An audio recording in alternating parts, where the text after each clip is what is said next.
जय गुरुदेव। आज दिनांक 16 मार्च 2025 का दिन और इस समय मौजूद हैं जय गुरुदेव संगत का ये छोटा सा स्थान जिला भरतपुर से, और सामने NH-21 का ये मार्ग आप देख रहे हैं। यहाँ से आगरा से जयपुर के लिए वाहन जाते हुए आप देख रहे हैं। इस समय मौजूद बहुत सुंदर नज़ारा आपको देखने को यहाँ मिला हुआ है। आज तृतीय रविवार का यहाँ सत्संग और भंडारा है, जहाँ पर कुछ ही क्षणों में सत्संग प्रारंभ होने वाला है। चलते हैं आश्रम के अंदर की ओर। बहुत सुंदर नज़ारा आपको देखने को यहाँ मिला हुआ है। यहाँ पर भरतपुर जिले की अनेकों तहसीलों से यहाँ पधार कर गुरु प्रेमी यहाँ आए हुए हैं। ये देखिए कितनी सुंदर यहाँ 2 व्हीलर गाड़ियाँ खड़ी हुई हैं, 4 व्हीलर भी यहाँ गाड़ी आई हुई है।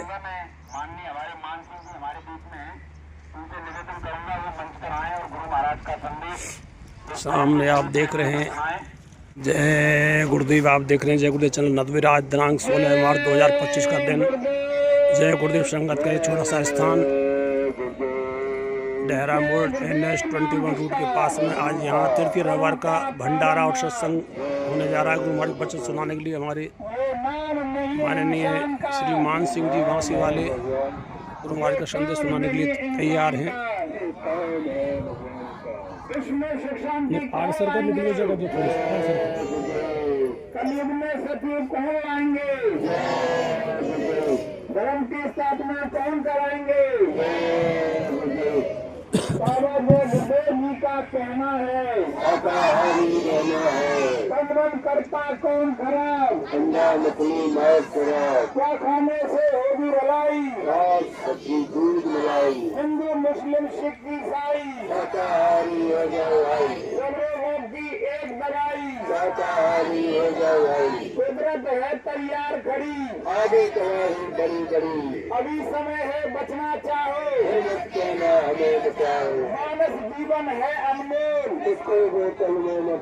दिया फकीरों में संदेश, नहीं है बाबा जय गुरुदेव जी पे बचा रहे हैं, शाकाहारी बना रहे हैं। जय गुरुदेव।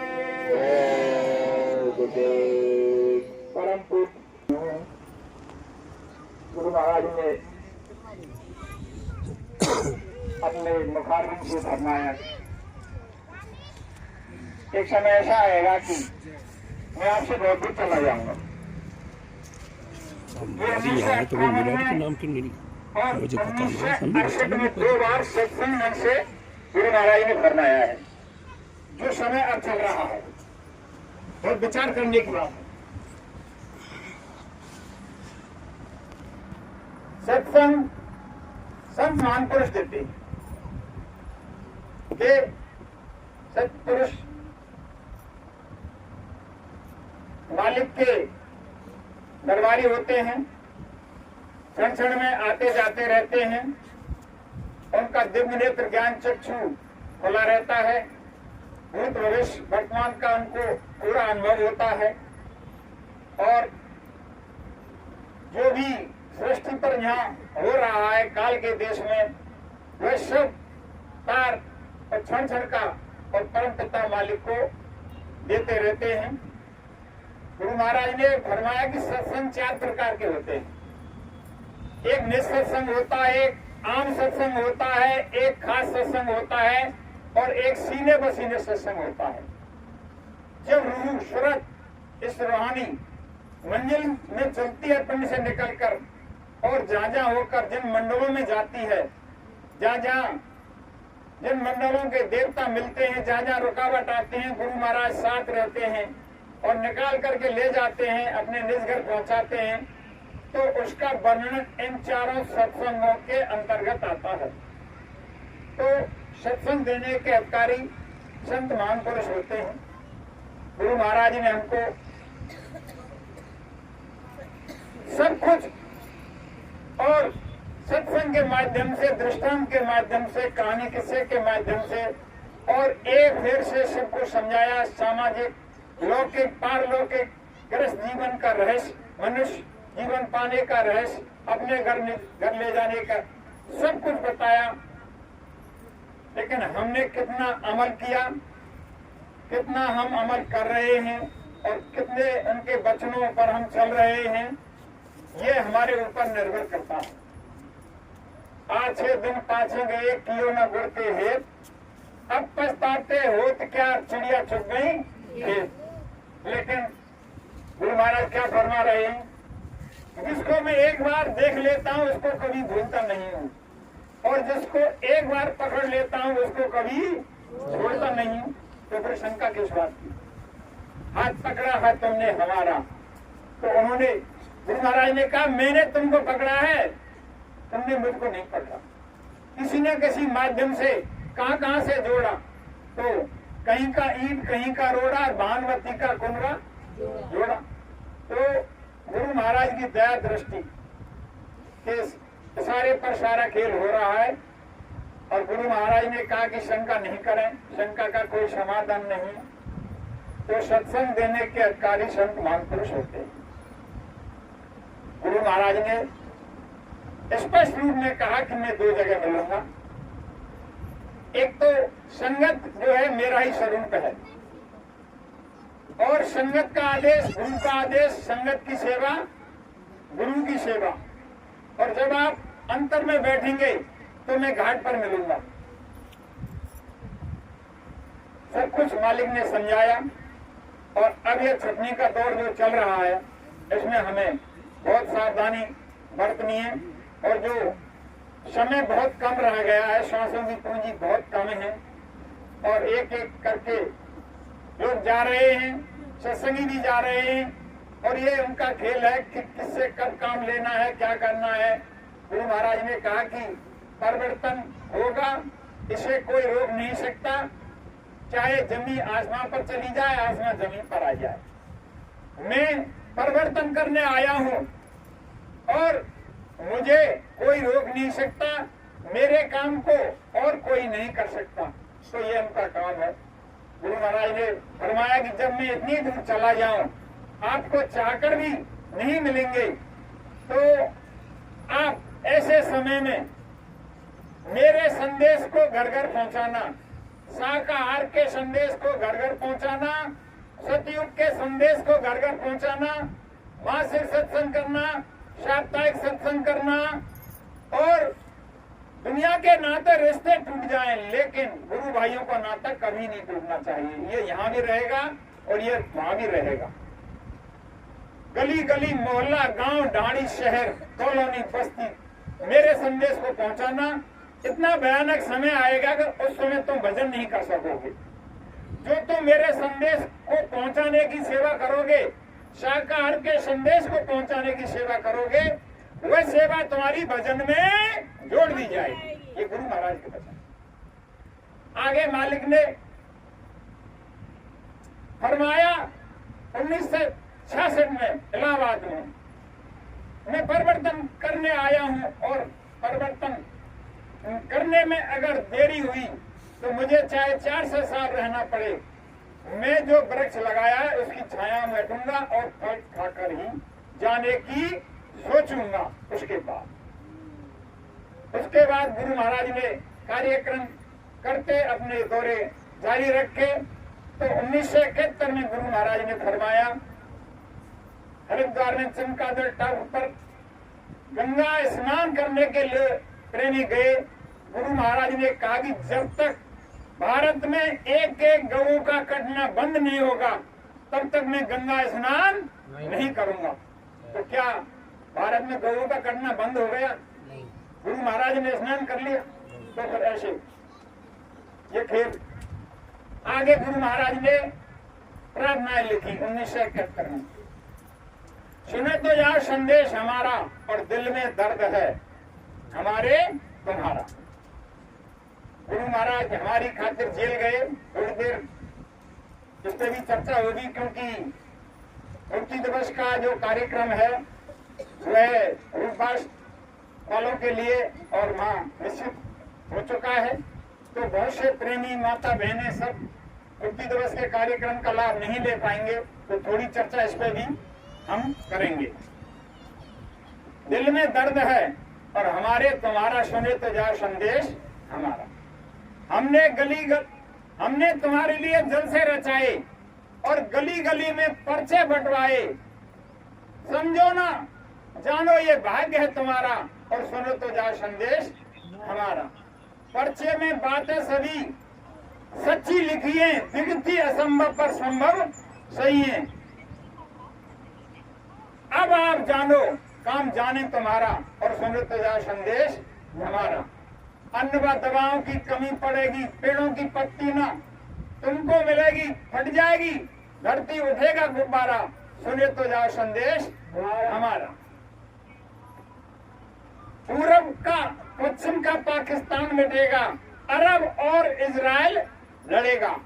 आज जितने भी भाई टीवी अखबार देखते हैं, देखो अरब में क्या हालत हो रही है, अरब इजराइल लड़ रहे हैं। गुरु महाराज ने भविष्यवाणी की कि आगे चलकर मुसलमानों में कोहराम होगा और लड़कर मुसलमान खत्म हो जाएंगे और जितने भी मुसलमान बचेंगे वे भविष्य में हिंदू धर्म को अपना लेंगे। ये गुरु महाराज ने भविष्यवाणी की। उसके बाद पूरब व पश्चिम से बदबू बहेगी और उत्तर दक्षिण में खूब धधकेगी, लाशों पे लाशों का होगा नजारा और सुने तो जाओ संदेश हमारा। सेवा अहिंसा हमारी ये नीति और जीवों से प्रेम करो, यही सत्य नीति। मालिक की मौज कुछ ऐसा इशारा और सुने तो जाओ संदेश हमारा।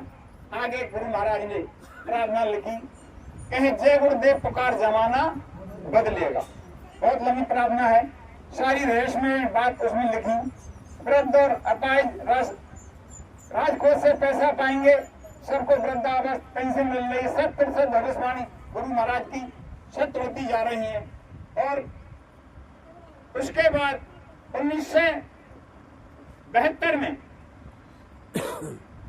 बिहार से सोनपुर से एक शोभा यात्रा गुरु महाराज ने निकाली। उसमें 50,000 साइकिल थी और कुछ वाहन थे। तो जगह जगह पड़ाव डालते हुए गुरु महाराज ने कहा कि बच्चों, सत्संग मन से मालिक फरमा रहे हैं कि आगे जो भारत पाकिस्तान का युद्ध होगा उसमें और चीन पाकिस्तान के लिए कीटाणु बम देगा। बच्चों अभी तैयार नहीं है, ये हाथ हिला करके इशारा किया है। आगे भविष्य में और इतने बम हिंदुस्तान पर डाले जाएंगे, इतने नाइट्रोजन हाइड्रोजन बम परमाणु बम डाले जाएंगे, कुछ नुकसान होगा, शराबी कबाबी लोग मारे जाएंगे और उस समय महान शक्ति काम करेंगी। इस फकीर को पहचान लो, उस समय ये फकीर मौजूद होगा। ये गुरु महाराज की भविष्यवाणी है। सत्संग मन से ये वचन कहें, कोई शंका नहीं करें। अगर शंका करें तो किसी को शक है तो अमर संदेश और आध्यात्मिक जो साप्ताहिक पत्रिका उनमें सब अंकित नहीं है गुरु महाराज के वचन।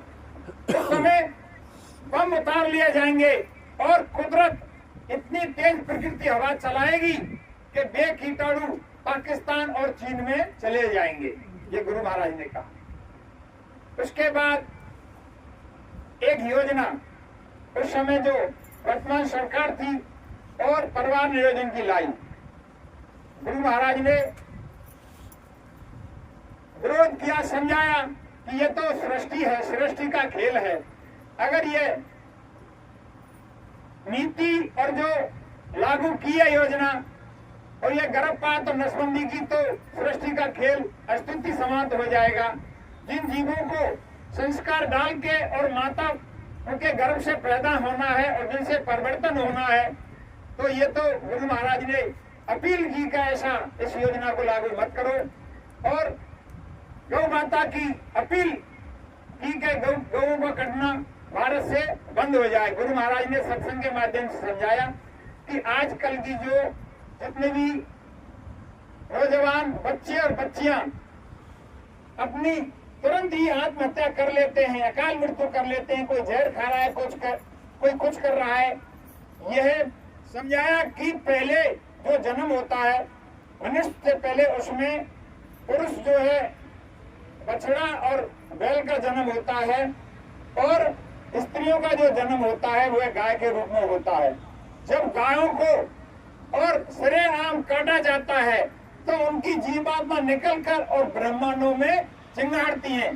तो ये जो अब कहर बरस रहा है, ये सब जीवात्माओं में जितने हत्याएं हो रही हैं, जितने मांसाहार हो रहे हैं, ये इसका प्रकोप है। तो ये तुरंत और बंद किया जाए। सत्संगियों के माध्यम से, प्रेमियों के माध्यम से और प्रचार करवाया और इसका विरोध किया। तो मैं कक्षा 6 में पढ़ा, मेरी बहुत छोटी उम्र है, तो हमारे गांव में प्रचार करने वाले आए, गौ कसी को बंद हो, गौ माता की पुकार सुनो भारत सरकार, मेरी यही है पुकार तुमसे, ये आरा हटाओ गर्दन से। तमाम अनंत तरह से और प्रचार करवाए। 73 में बहुत जोर से प्रचार हुआ और 75 में भारी जोर से जब नहीं सुना तो सत्संगी एकदम निकल पड़े और इतने कुर्बान थे, इतनी लगन थी उस समय उन सत्संगियों में कि रात दिन और गुरु महाराज की अटल विश्वास पर और निकल के सेवा करते थे। तो 2 तरह के डिब्बा रखे, एक तो गेरू को और एक सफेदी को। दीवारन पे लिख आए, हमारे ग्राम में आए, हमने विरोध करो। जैसे अब शाकाहारी को विरोध हमारे नौजवान बच्चे करें कि भैया दीवारन पे क्यों लिख रहे हैं, तुम क्यों पागल बनाने, तो वे लिख रहे कि भाषण दो तो राशन दो, नहीं तो अपना शासन दो, और बाबा जी की मौज हो गई बच्चों को सिंहासन दो। मैंने कहा ना भैया, बच्चा पे शासन चले कौन। अब भैया विरोध फिर लिख रहे हैं कि दिल्ली से बिल्ली जाने वाली है, भगदड़ मचने वाली है, चूहे भगने वाले हैं। उसमें लास्ट में लाइन लिख रहे हैं कि अब कुछ होने वाला है और वक्त बदलने वाला है, हो जाओ तैयार जवानों, नेता आने वाला है। ये नारे गली गली और शहर शहर गांव गूंजने लगे और उसके बाद ये हिलोर और आवाज दिल्ली तक पहुंची। तो वर्तमान सरकार को यह हो गया कि हो ना हो, ये कोई अवतारी शक्ति हो सकती है। तो गुरु महाराज पर कितने इल्म लगा के और जेल में डाल दिया गया। उसके बाद 1977 में और गुरु महाराज जो अंतिम कितनी यातनाएं दी गई, 4 जेलों की यात्रा, पहले आगरा सेंट्रल जेल भेजे, फिर बंगलोर भेजे और फिर दिवाली के दिन 10 अक्टूबर को और गुरु महाराज को बरेली सेंट्रल जेल में बेड़ी पहनाई गई। उनको तोला गया तो 4-4 किलो की बेड़ी गुरु महाराज के पैरों में थी, ऐसा आंकड़ा बताते हैं। जब समझौता करने के लिए और 22 तारीख को सुप्रीटेंडेंट जो जेल का अधिकारी होता है लेटर लेकर के गुरु महाराज के पास पहुंचा। गुरु महाराज समझौता सरकार चाह रही है, आप इसको दस्तखत कर दो, ये समझौता आपके लिए भेजा है प्रस्ताव वर्तमान सरकार ने। तो गुरु महाराज तो अंतर्यामी थे, उन्होंने कहा बच्चा मेरा चश्मा मथुरा 4 पाई पर मार रह गया है, थोड़ा जरा इसको तुम पढ़कर मुझको सुनाओ। तो वहाँ बहुत प्रलोभन गुरु महाराज को लिए दिए गए, तुम्हारे लिए इतना पैसा दिया जाएगा, इतना वहां से मुख्यमंत्री बनाया जाएगा, ये कर दिया जाएगा, वह कर दिया जाएगा।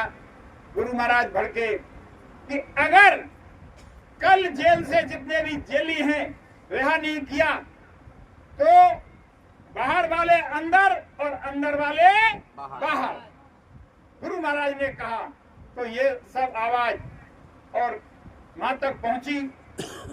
उस समय संत कृपाल सिंह जी और दिल्ली के जितने भी बहुत माने हुए संत थे, तो इंदिरा गांधी, ये नेहरू परिवार पूरा उनके पास जाता था, तो उन्होंने वहां जाकर अपना ये बात कही।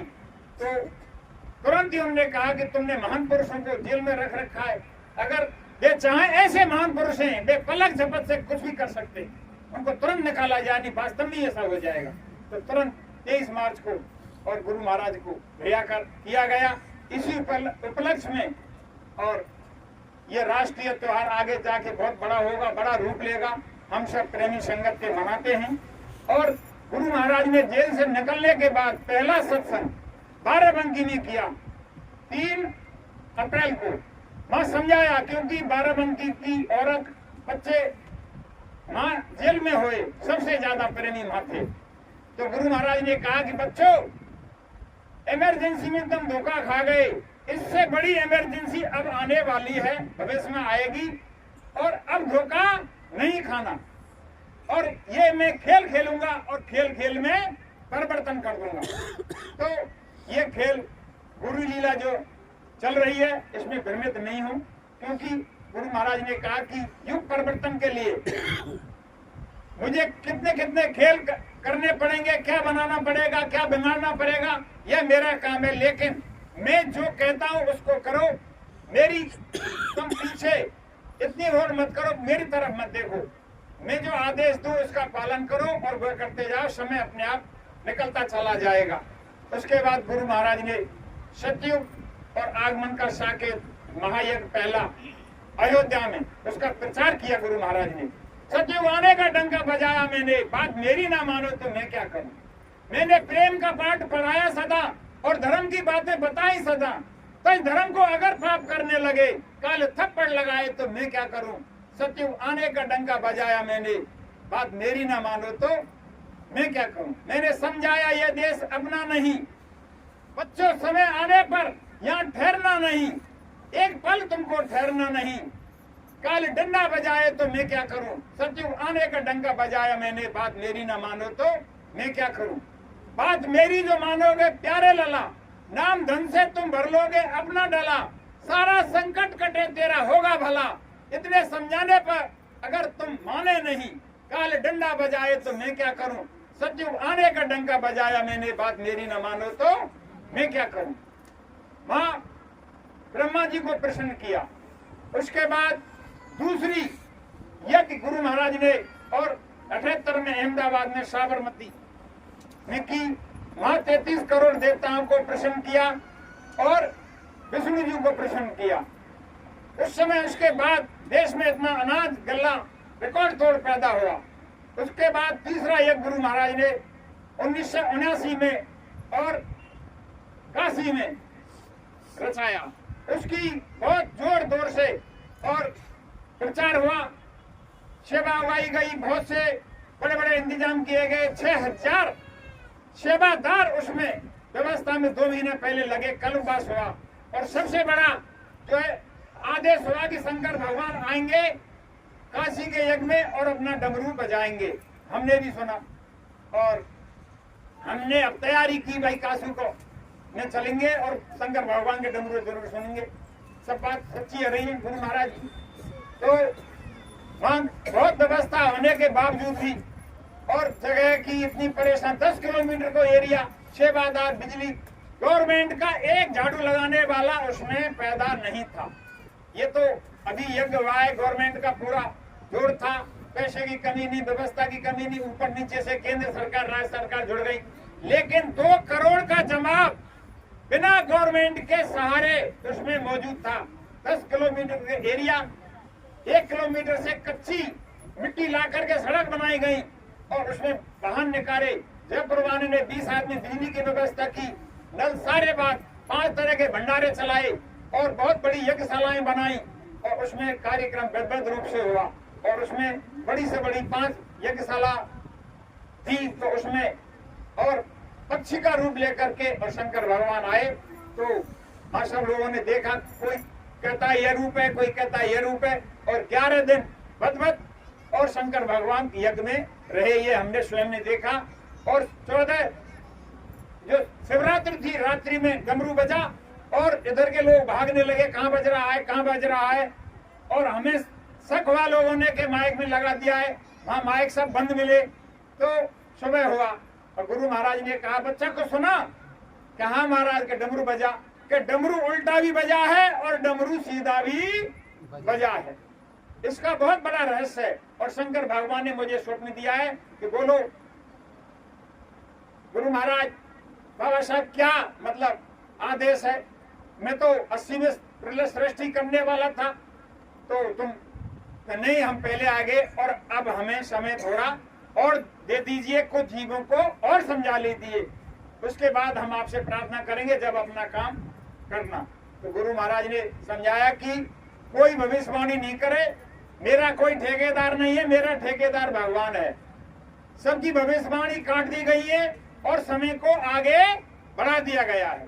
समय का नाम काल है संत मत में, तो समय को आगे बढ़ा दिया गया है। गुरु महाराज ने कहा कि समय का इंतजार राम ने किया, समय का इंतजार कृष्ण ने किया और मैं भी समय का इंतजार कर रहा हूँ।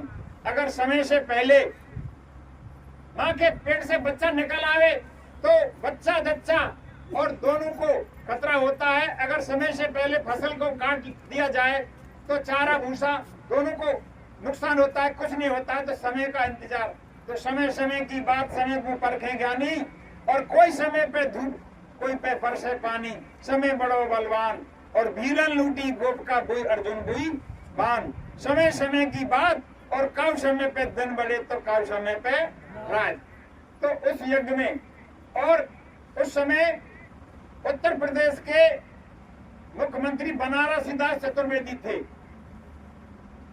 और गुजरात के पीलू मोदी दोनों आए। गुरु महाराज मंच पे, बहुत बड़ा मंच था, 4 से 5 आदमी उसमें बैठ सकते थे, बहुत भारी और बहुत क्षेत्र में बना हुआ था।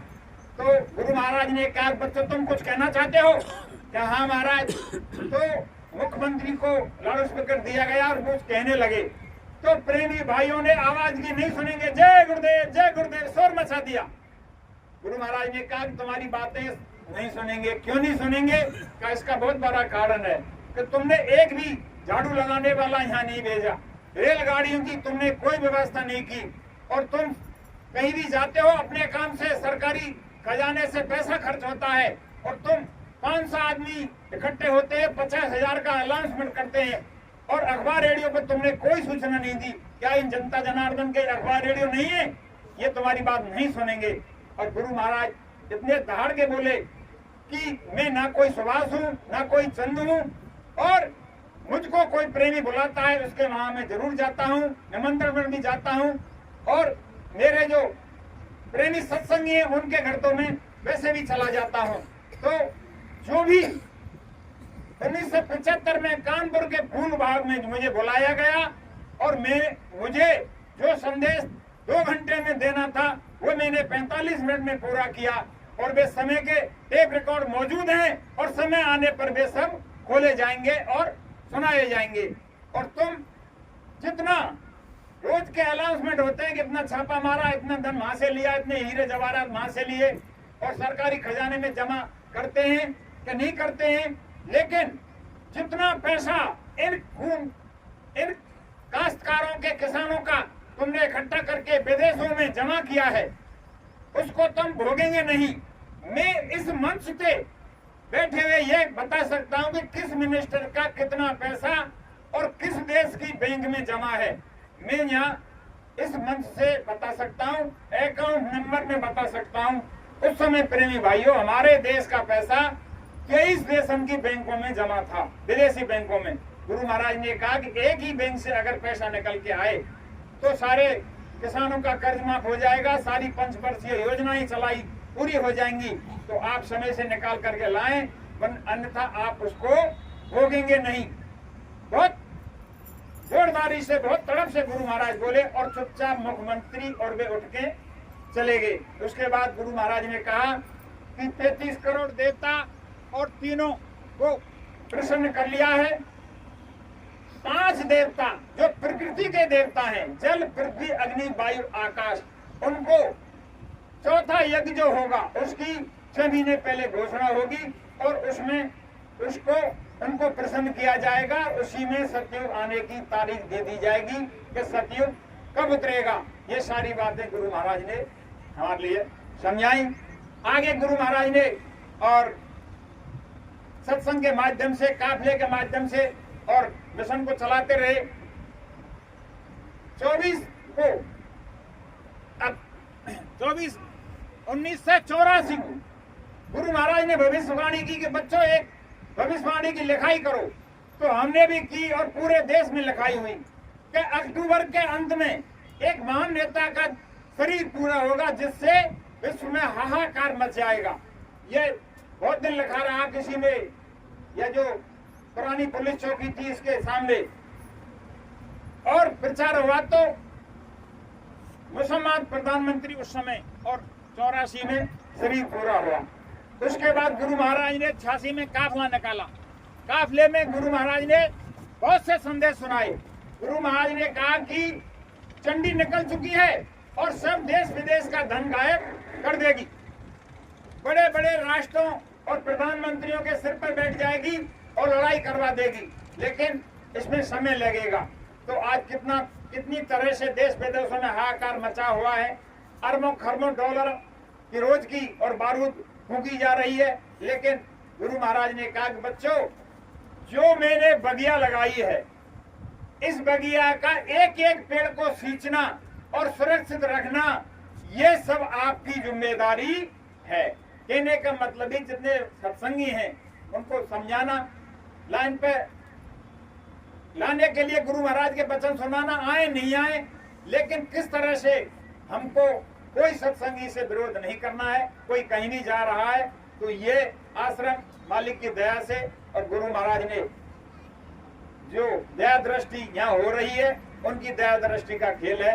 क्योंकि ये पहले भी तैयार हो सकता था, लेकिन बहुत रहस्य और धौलपुर वालों को आगाह किया और उन्होंने अपना पूरा योगदान किया, तो ये झोपड़ी आज तैयार हो गई। और ये छटनी का दौर है, बहुत विशेष है, और आप इस बात को समझ लें। अरे 8वें दिन प्रोग्राम होता है तो महीने में एक दिन तो हम निकाल सकते हैं। हम संकल्प कर लें, संसार में जितने भी काम हम करते हैं वे सब संकल्प करते हैं। हमने खेत में से इतनी पैदा लेनी है, इतने गेहूं लेने, इतने लाव लेना है, हमने बिटिया की शादी करनी है, हमने मकान प्लॉट खरीदना है, जितने संसारी कामों के लिए हम संकल्प करते हैं, तो हम एक ये भी संकल्प कर लें कि हमें गुरु महाराज कहते थे कि दिन भर का काम, दुकान दफ्तर, खेती, ईमानदारी और मेहनत, और शाम को आए गए का सत्कार, बाल बच्चों की देखभाल, उसके बाद घंटा आध घंटा भगवान का भजन, मालिक की इबादत, उसी में मनुष्य शरीर पाने का और जो रस है वो पूरा हो जाएगा और अपनी मंजिल पे आप चलते रहेंगे। तो संकल्प हम कर लें, हमें एक निशाना होना चाहिए हमारा। गुरु महाराज ने एक बार दृष्टांत से समझाया कि जब द्रौपदी का स्वयंवर हो रहा था तो सबको बुलाया गया, और वो मछली जो ऊपर घूम रही थी तो सबको वारी वारी से, जब वो उसमें बाण देने के लिए खड़े हो जाए, सबसे पूछते भाई तुम्हें क्या दिख रहा है। कोई कहता है मुझे मछली दिख रही है, कोई कहता है ये घूमती हुई है। जब अर्जुन की बारी आई तो अर्जुन से पूछा कि अर्जुन तुम्हें क्या दिख रहा है। कहे मालिक मुझे भेदन करना है, उस चिड़िया की आंख दिख रही है और मुझे कुछ नहीं दिख रहा है। तो उनका एक लक्ष्य था और अर्जुन ने चिड़िया की आंख में भेदन किया और मां से द्रौपदी स्वयंवर में उनकी जीत हुई। तो हमारा लक्ष्य है, हमें चलना है, अपने घर चलना है। ये देश अपना नहीं है, ये परदेश है। गुरु महाराज ने सब कुछ समझाया कि साधन भजन कर के अपना युक्ति से और अब की बार निकल चलो, ये मनुष्य शरीर अमोलक बार बार नहीं मिलेगा। तो एक प्रैक्टिकल के लिए एक प्लास्टिक का डिब्बा होता है और उसको साधारण मनुष्य वैज्ञानिक जिसको कहते हैं तैयार करता है और सारे देश विदेश की खबर उसमें आती है, सब कुछ उसमें दिखता है। तो ये जिस्मानी मंदिर ये तो उस मालिक ने बनाया है, क्या इसमें दर्शन दीदार नहीं होगा? जरूर होगा। गुरु महाराज के वचनों पर भरोसा करेंगे और रास्ते पर चलेंगे तो एक न एक दिन हम अपनी मंजिल तय कर लेंगे। तो आगे गुरु महाराज ने 1993 में क्या कहा, सत्संग मंच में भंडारे में गुरु महाराज ने कहा, ए बच्चों, मैंने जो 40 साल का पाठ तुमको पढ़ाया है, धार्मिक और लौकिक परलौकिक मनुष्य शरीर का रहस्य, अगर तुमने मेरे वचनों का पालन नहीं किया, मेरे बताए रास्ते पर नहीं चले, तो मैं ऐसा गियर फंसाऊंगा कि उस गियर को कोई निकालने वाला नहीं होगा। आज गियर फंसा हुआ है। 1993 में गुरु महाराज ने कहा, 2002 में गुरु महाराज ने कहा कि बच्चों एक समय ऐसा आएगा, इधर के लोग उधर भागेंगे, उधर के लोग इधर भागेंगे। तो कोरोना काल में यह दृश्य हमको सबको देखने को मिला 2002 में। और प्रचार के लिए गुरु महाराज ने आदेश दिया कि जिले वाइज प्रचार करो, और गुरु महाराज ने संदेश दिया मन से कि बच्चों, महाभारत का संदेश दिया, 5 तत्व की देह से झूठो प्रेम करे और जीवात्मा अमर है तुम्हारे से न मरे। तो अर्जुन कहेंगे, हे केशव, मेरा रथ दोनों सेनाओं के बीच में ले चलो। तो वे तो आज्ञा के मुताबिक और कृष्ण भगवान ने और रथ दोनों सेनाओं के बीच में खड़ा कर दिया। तो अर्जुन देखता है कोई मामा है, कोई फूफा है, सब रिश्तेदार हैं, मुंह आ गया, हथियार डाल दिए। लेकिन गुरु महाराज ने कहा कि भगवान कृष्ण समझा रहे हैं कि हे अर्जुन, तू खड़ा हो, ये सब दृष्टि खोल कर बताया, सब मरे पड़े हुए हैं, तुम तो निमित्त खड़े हो जाओ। जब उनको आवाज हुआ, ज्ञान हुआ और समझाया कि हे अर्जुन, तू खड़ा हो जा, तेरे एक तीर से 1000 तीर निकलेंगे और सब कुछ करने में सफल हो जाए, केवल निमित्त मात्र खड़ा हो जा। गुरु महाराज ने कहा, ए बच्चों, तुम मेरे संदेश को, शाकाहार के संदेश को, सतयुग आगमन के संदेश को घर घर पहुंचा दो, मेरी दुआएं तुम्हारे साथ हैं। 2002 में ये गुरु महाराज ने सत्संग मंच से फरमाया। और कानपुर के काफिले में गुरु महाराज ने फरमाया, दो बात विशेष मुख्य रूप से कही, जिनको कोई चर्चा नहीं करता है, गौर में नहीं लाता है। विशेष बातें दो ये हैं। गुरु महाराज ने कहा कि जिस स्थान पर, जिस मठ पर, जिस आश्रम पर व्यभिचार फैल जाता है, अनाचार फैल जाता है, व्यवस्था बिगड़ जाती है, संतों का अपमान होता है, संतों को तंग किया जाता है, तो वहां से महान पुरुष दूसरी जगह चले जाते हैं। ये गुरु महाराज ने कानपुर के और 2006-7 में जो काफिले का समापन हुआ उसमें कहा। दूसरी बात यह कही, आदि गुरु शंकराचार्य का गुरु महाराज ने उदाहरण दिया कि 1200 साल पहले हमारे देश में आदि गुरु शंकराचार्य जी हुए और उस समय हमारा देश देसी रियासतों में बटा हुआ था। जिस रियासत में शंकराचार्य जी का आश्रम था और रहते थे, वहां के राजा का शरीर पूरा हो गया। ये उस राज्य की व्यवस्था बिगड़ी हुई थी, तो शंकराचार्य ने खुद अपना शरीर अपने विश्वास पात्र सेवकों को और सुरक्षित और स्थूल शरीर रखवा दिया और खुद राजा के शरीर में शंकराचार्य जी प्रवेश कर गए। साल 2 साल उनको लगी, करीब 2.5-3 साल लगी और राज व्यवस्था उन्होंने सुचारू रूप से सही कर दी। इधर हिंडोरा पेड़ा गुरु महाराज कहाँ गए, गुरु महाराज कहाँ गए, जो अब खेल हो रहा है। जब पूरा राज व्यवस्था करके और बच्चों को राज तिलक करा करके, मंत्रियों को सारी शासन सत्ता सौंप करके और शंकराचार्य जी पुनः वापस अपने शरीर में आ गए। अगर देश को और समाज को जरूरत पड़ेगी तो ऐसा भी किया जाएगा। ये गुरु महाराज के वचन सत्संग मंच से हैं।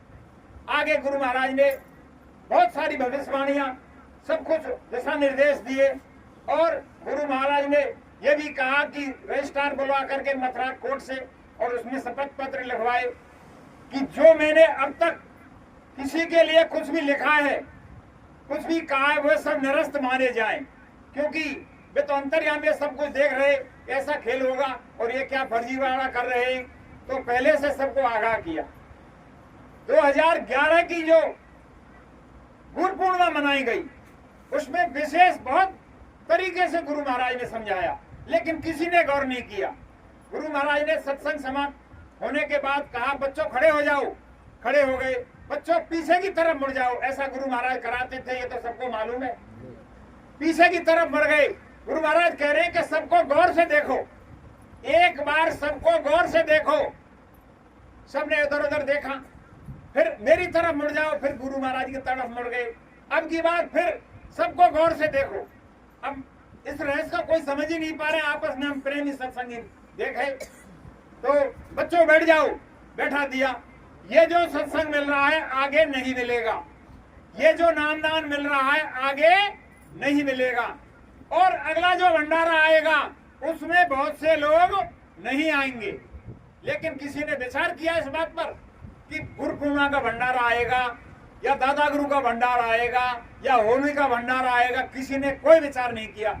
इसका रहस्य था, अगला जो 12 का जो गुरु पूर्णिमा का भंडारा आएगा उसमें बहुत से लोग नहीं आएंगे। उसकी हालत क्या हुई? तो ये तो मालिक का खेल है और उन्होंने जो कुछ हो रहा है उनकी मौज मर्जी से, लेकिन हमें अपने निशाने पर, अपने लक्ष्य पर चलना है और चलते चलते हम अपनी मंजिल तय कर सकते हैं। उनकी दया दृष्टि बराबर हम पर मौजूद है।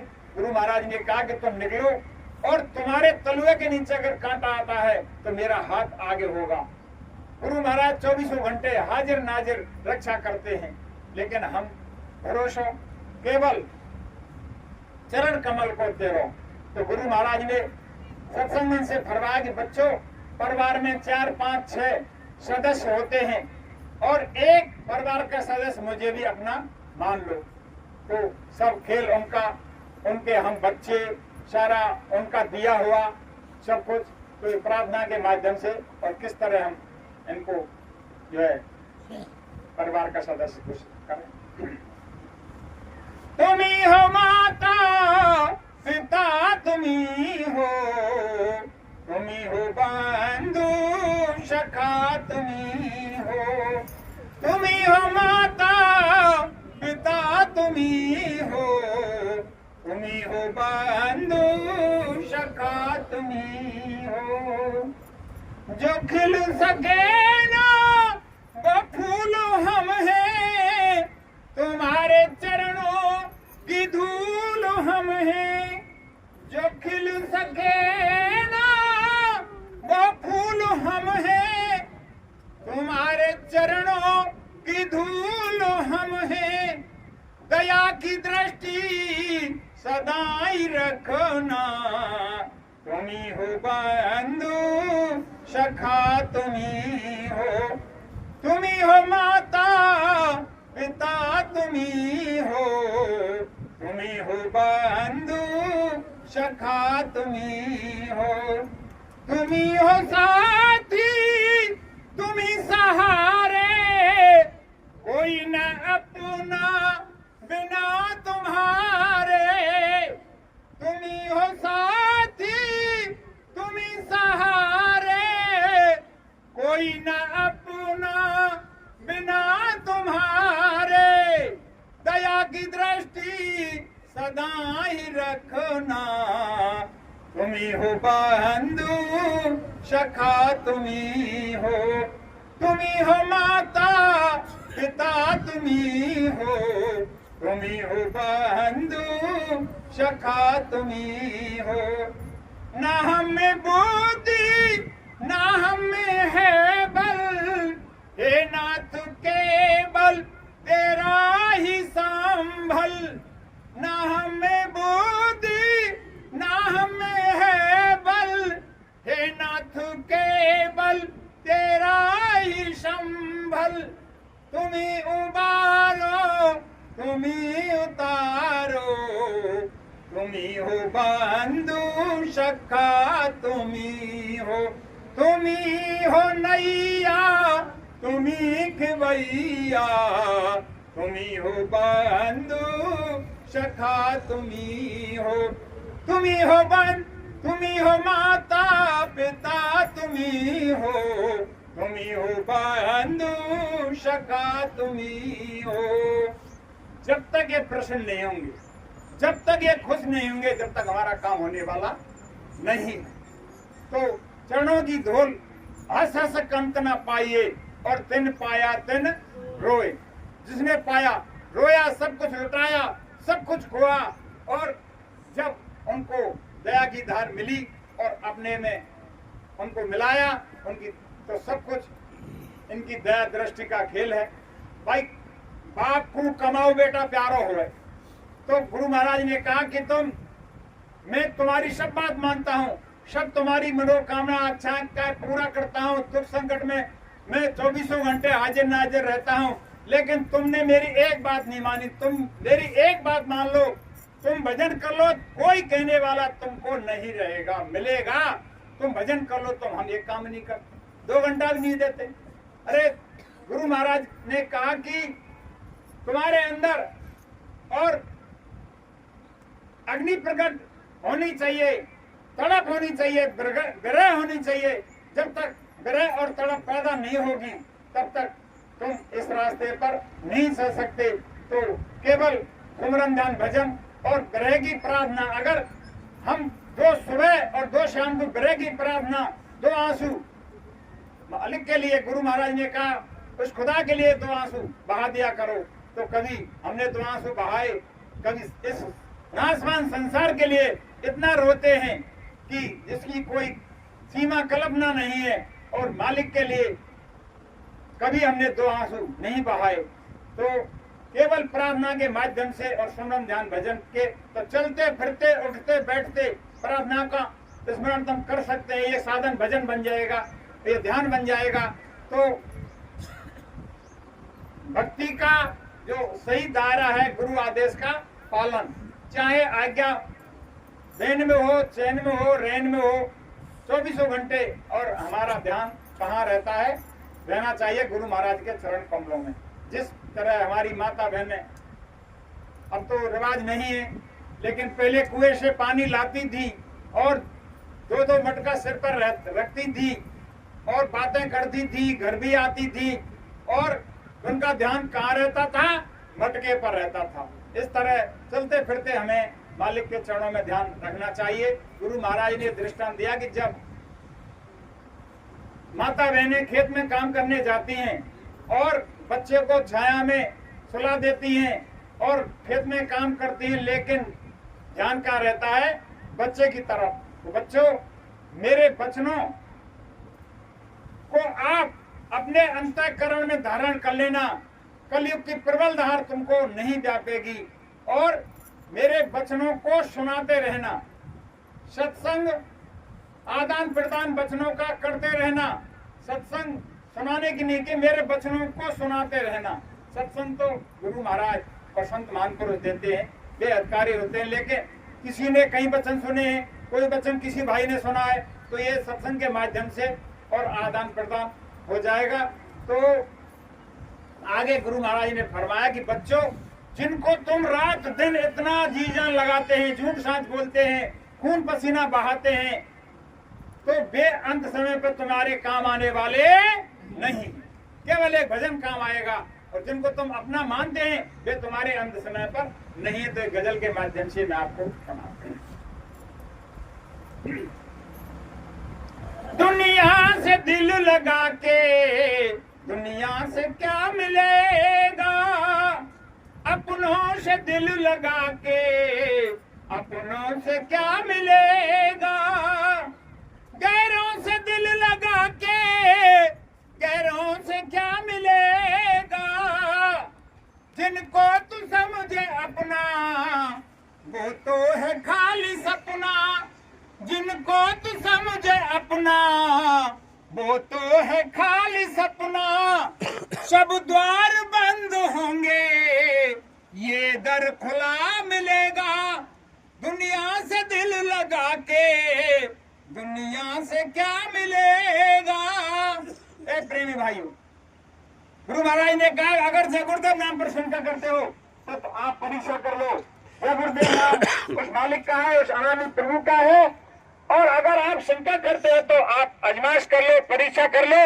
जब आपको कहीं जंगल में लुटेरे घेर ले, चोर बदमाश कहीं नदी तालाब में डूबने लगे और आपके प्राण संकट में हो और आप जिस इष्ट को मानते हैं, ईसा मूसा राम कृष्ण भैरव दुनिया चंडी सबको याद करो, और अगर कोई तुम्हारी मदद नहीं करे तो आप अंतःकरण से 10 बार बोलो कि जय गुरुदेव नाम प्रभु का सच्चा है तो मेरी मदद कर। जब आप अंतःकरण से पुकारोगे तो आपको कोई ना कोई किसी तरह किसी रूप में आपकी मदद हो जाएगी, आप तब मान लेना। तो जय गुरुदेव नाम समय का जगा हुआ जागृत नाम है। जैसे गोस्वामी महाराज ने रामचरितमानस में नाम की महिमा बहुत प्रकार से की है, तो वो तो अनामी है, उसका कोई नाम नहीं है, लेकिन समय आने पर और जिनको समय के ऋषि मुनि पहले थे, ये हमारे आश्रम की छोटी सी दुकान जिसपे पुस्तकें हैं जो निःशुल्क मिलती हैं, स्वामी जी की फोटो भी हैं वो निःशुल्क मिलते हैं। से जो सामग्री उचित रेट पर यहाँ से दी जाती है। और हमारे सेठ जी बैठे हुए इस समय मुरारी भाई हैं, हमारे पटेल जी बैठे हैं जाना से। उसको सब पता है, सबका हिसाब होगा तो क्या चलते अंदर स्वामी जी कुटिया के अंदर। गुरु महाराज ने समझाया कि जब बच्चा जय गुरुदेव स्वामी जी कुटिया है जहाँ स्वामी जी स्वयं साक्षात विराजमान रहते हैं। प्रकृति का ऑटोमेटिक कैमरा लगा दिया जाता है, जो दूध बैठा दिए जाते हैं स्वामी जी की चरण पादुका। और जितनी बार आयु होती है वे उस पर कैमरा का काम करते रहते हैं, और जो भी अच्छा बड़ा अपनी उम्र में